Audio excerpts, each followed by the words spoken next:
Denny and Judy and the wife of their youngest son, Chris.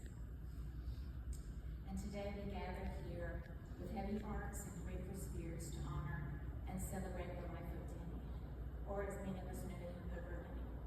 He was a husband, a father, a grandfather, a friend, and for me, he was a father-in-law, although he always made me feel more like a daughter.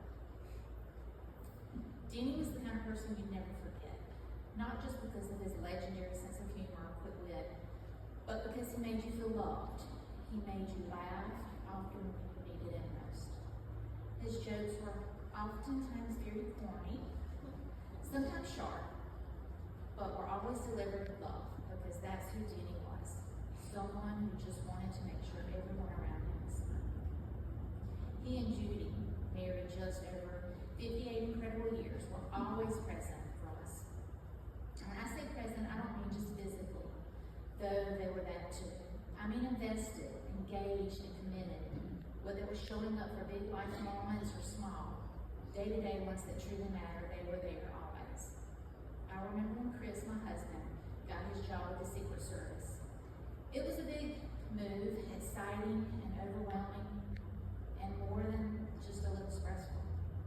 But without hesitation, Denny and Judy were right there beside us, helping us pack up our home in South Carolina and following behind us as we drove a U-Haul to New Jersey. Chris still laughs today about trying to maneuver a 53-foot truck through these impossible, tiny one-way streets neither of them had ever even been on before. It was super stressful, but looking back, it was one of those memories that perfectly captured him, willing to do anything for his family, even if it meant white-knuckling through the streets of New Jersey in a truck the size of a small building. Denny was Chris's #1 fan, and mentioned often how he loved to rewatch the video of Chris raising the flag on the 75th anniversary of D-Day at the American Cemetery in Normandy. He certainly was a proud father. And over the years, Denny and Judy helped us move more times than I can count. And it wasn't just about boxes and trucks. It was about support and love and showing up, and that's what he did. He and Judy were there for so many of our family's firsts. Connor's first Halloween trick-or-treating in a condo in New Jersey, which was definitely a far cry from the suburban experience. And to Avery's first time playing volleyball. They came to our club volleyball tournament in Virginia. Connor's orchestra recitals. And all of the first days of school, that were probably the last 10 years they've been there for. All the big and little ones in between. And he didn't just attend, he cheered, he encouraged, he laughed, he made everyone feel lighter and more joyful.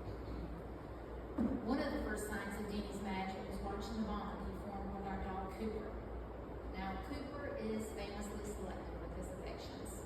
I mean, he tolerates people, but he loved Denny. They shared countless walks together. More than that, they shared something special that words can't quite capture. It was as if they understood each other without saying much, which honestly sums up Denny pretty well. They were best buds. Some of my fondest memories are wrapped up in quiet rituals he shared with our kids. Every night during our visits, Denny would gently brush Avery's hair and rub her back at bedtime, softly singing one of his favorite Jimmy Buffett songs.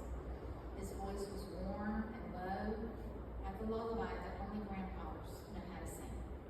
I can still hear the strum of a pirate's look at 40, and it always made the house feel calm and safe. He loved music, and he made up a song for Avery. They used to dance in the den together, and it was called Dancing with Avery. And he sang it every time they visited. And then there was Connor.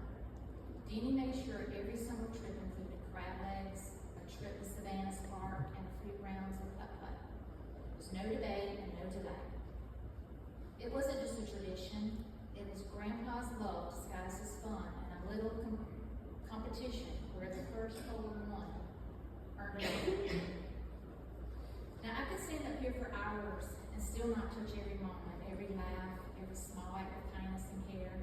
There are just too many little traditions and too many summer nights, like holidays building our gingerbread houses, baking Denny's monster cookies, morning coffee, working on crossword puzzles together, playing board games with the kids. Denny made us all feel like we were right where we belonged. He lived with generosity, with loyalty, with humor, and most of all with love. A love that was steady and sure. The kind you could count on. He didn't need spotlight. He didn't need recognition. He just needed the people that he cared about to know that they were always supported, cherished, and never ignored. And while today hurts because of his absence, it feels impossibly big. We all know that Denny gave us so much of himself, so much joy and laughter and love that he will never truly be gone. The Spirit lives in our stories, in our family traditions, in every bad joke, every heartfelt gesture that says, I'm here for you. As I close, I would like to read a poem that I thought was perfectly written by David Rowland. And it is, when tomorrow starts without you, I am not here to see, but the sun shall rise and find your eyes filled with tears for me. I wish you wouldn't cry the way you did today, while thinking of many things we did not get to say. I know how much you love me, as much as I love you. Each time you think of